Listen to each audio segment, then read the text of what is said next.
Guys, ako'y gi-assemble na po nga kuan guys kaning chamber sa upas haway para sa upas haway guys, rice hull. Ang himo tagkalan ni pero wala pa ni sa frame guys oh. Chamber pa lang ni siya. So ang atong gigamit nga chamber ni guys stainless. Morning membrane ang tawag ni guys sa water repelling ni siya. So akong ang uban guys akong nakita dagko lang to ilang kuan. So matay dagko nga tubo. Kanya may nabilin sa to actually taas jud ni siya guys. Dinaputlan lang ako kay gihimo og chamber sa dito sa use oil dikalan. Ay request po datong sa unang nagpahimo gusto niya stainless. So naputlan na siya guys.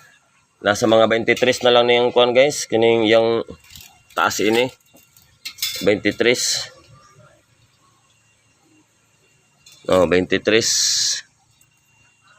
So nakapangayo na ako kuan guys no ning mga upas homay dire. No, nakapangayo na ako upas homay. So ato na ning i-testing guys. I-testing na ko nya ni guys no. Diba? Kung legit yun atong nakita guys, legit ba yun?